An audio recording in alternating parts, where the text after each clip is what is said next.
Okay, so have you ever been in this situation where you would stare at something and just daydream? Like you're having the best flashback of your life? Cause it's exactly what's happening. You're in your room as a kid, discovering this thing and enjoying the best time of your life. And then you come back to reality. You have bills to pay and not enough money to feel happy about yourself and whoa. That got too real for a sec there. My bad. So, what was that? This warm feeling through your chest. Oh, a knife. But in a more metaphorical way, it would be called nostalgia. You know, this memory that make you feel good and remind you of the good times. Also making you drink tea during rainy day and listen to lo-fi or slow version of sad songs.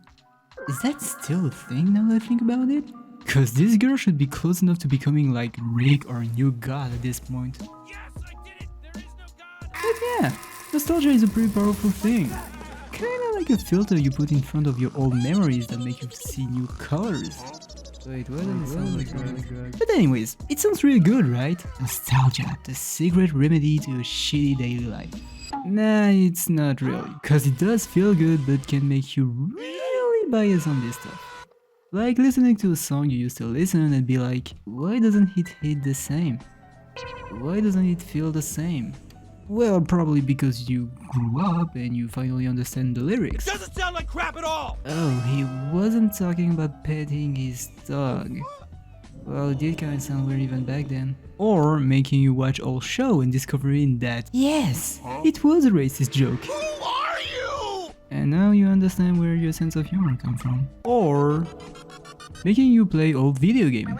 Going back to your old Game Boy or PlayStation, booting up one of the classic and having the time of your life. The whole music, the characters, the whole feeling of the cartridge and CD. Cause yeah, that didn't occur to me before this, but it has been a while since I went to buy a game in the store.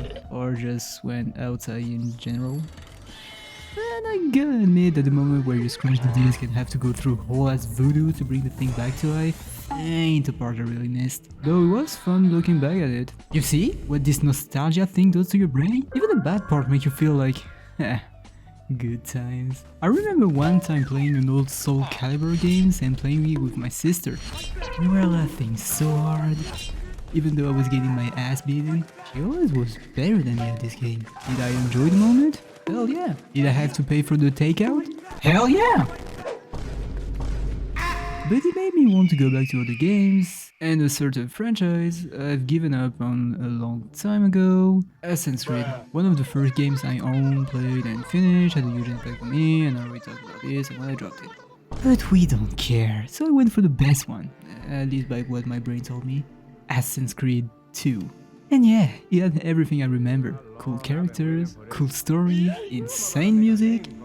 I don't care what you are saying, Ezio's family is still a banger. What about the gameplay? What? Yeah, that's kind of the main thing in the video game, you know?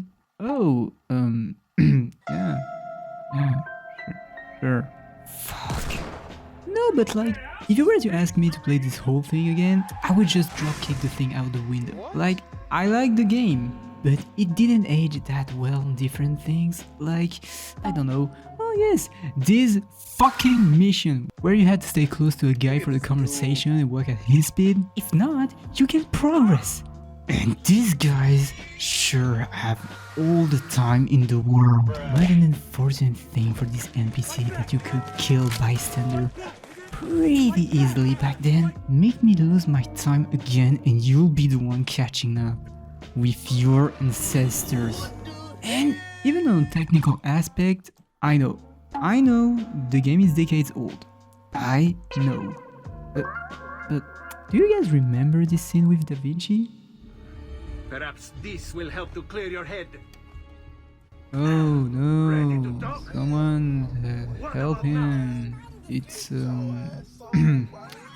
yeah, too much to witness. Do I really have to read this whole script? But anyways, still a banger, Ezio Auditore still a goat, and the game can be finished in less than a day and with ease.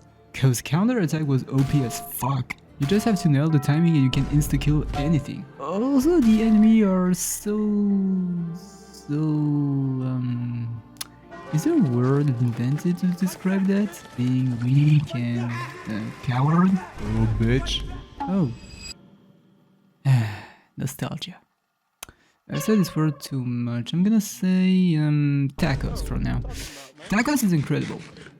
Why do you have to choose this one? I really want one now.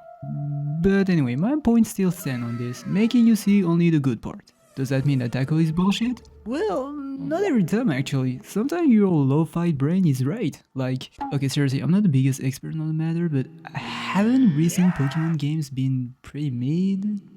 Or even dog shit? Okay, listen, the only generation I played was Emerald and Gold. And even with that, I can say with confidence, yeah, it was better back then. I am better! Which is scary since Nintendo loved to destroy every fan game that used the old recipe to cook.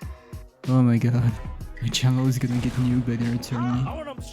But this is a good example of nostalgia was kinda right. And you can still play this game nowadays without being, oh no, it looked bad, or oh, it's too boring. I mean, come on bro, half of the emulator market is filled with this. Is it because grown-ass men play this? Perhaps. So, bad example, good example, that's it then, right? Time to do the conclusion and wrap this up with a cool sentence that I probably steal from a dusty book.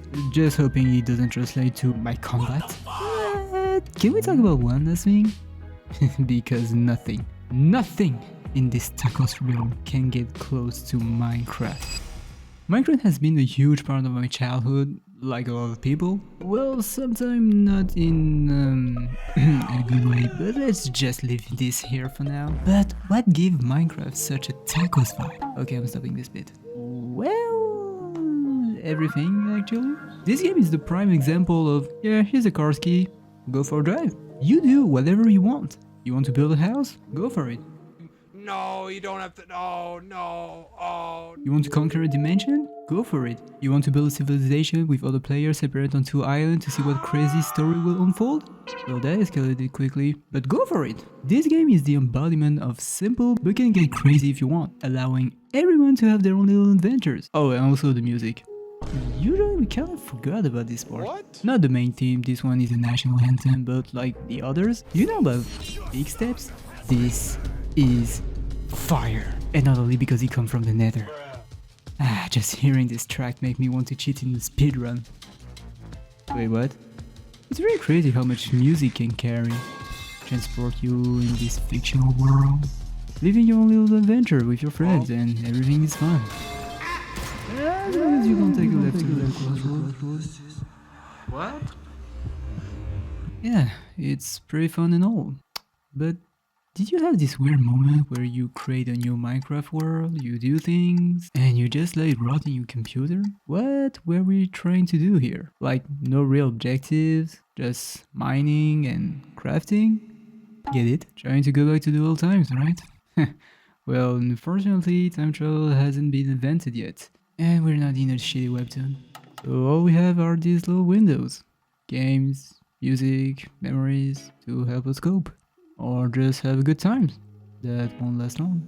So yeah, nostalgia lies, but sometimes it doesn't. And maybe the trick isn't to live in the past, but to remember why it mattered. Might help us have a bit of tomorrow. But let's be real, we just don't have any job. That's why our brains are tweaking over this. Let's be real here. Come on.